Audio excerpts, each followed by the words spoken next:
அனைவருக்கும் வணக்கம்.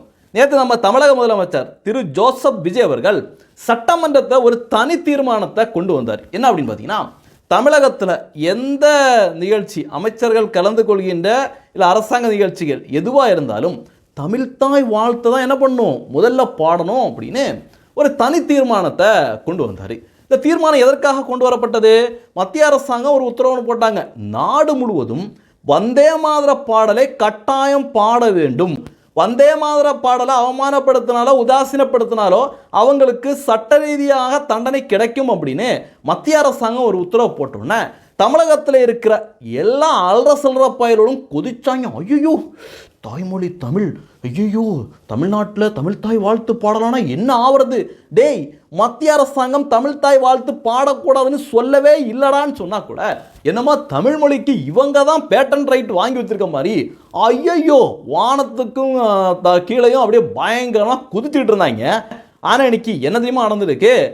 டிவிக்கு அரசாங்கத்தில் இருக்கின்ற அமைச்சர், காங்கிரஸோட அமைச்சர் ராஜேஷ்குமார் இருக்கார்ல, அவர் இன்னைக்கு ஒரு கல்லூரி விழாவுக்கு போயிருக்காரு. அங்கே போட்டிகளை துவக்கி வைக்கிறதுக்கு போயிருக்காரு.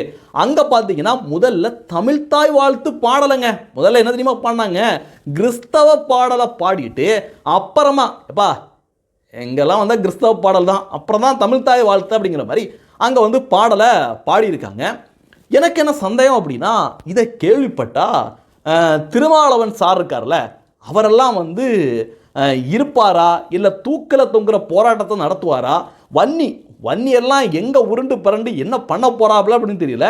அப்புறம் வந்து இந்த கவிதையாக எழுதிய ஐயோ வந்தே மாதர பாடல் பாட சொல்லிட்டாங்களா அப்படின்னு கவிதை எழுதுவாப்புல இந்த தகரமுத்தெல்லாம் தூக்கில் தொங்கும் போராட்டத்தை நடத்துவாப்புல அப்படிங்கிறதெல்லாம் மிகப்பெரிய கேள்வியாக இருக்குது. திமுக காரன் ஸ்டாலினாக இருக்கட்டும், உதயநிதி ஸ்டாலினாக இருக்கட்டும், அவங்கெல்லாம் பட்டினி போராட்டம், நாங்கள் சாவர வரைக்கும் பட்டினி போராட்டம் நடத்துவோம் அப்படின்னு ரோட்டில் வந்து உட்காருவாங்களான்னு தெரியல.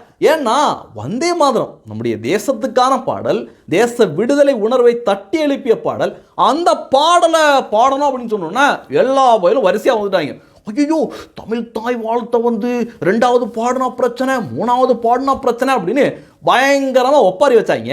இன்னைக்கு தமிழ்தாய் வாழ்த்தை தூக்கி ஓரமாக வச்சுக்கிட்டு கிறிஸ்தவ பாடலை, அதுவும் அரசாங்க நிதி உதவியோட, அங்கே இருக்கின்ற ஆசிரியர்களுக்கெல்லாம் அரசாங்க நிதியிலேருந்து பணம் போகுது, தமிழர்களோட வரி பணத்திலேருந்து பணம் போகுது. அப்படிப்பட்ட கல்லூரியில் இன்னைக்கு தமிழ்தாய் வாழ்த்தை தூக்கி ஓரமாக வச்சுருக்காங்க. இவங்க என்ன பேசுகிறாங்க அப்படிங்கிறத, இதுக்கெல்லாம் என்ன ரியாக்ஷன் கொடுக்குறாங்க அப்படிங்கிறத பார்ப்போம்.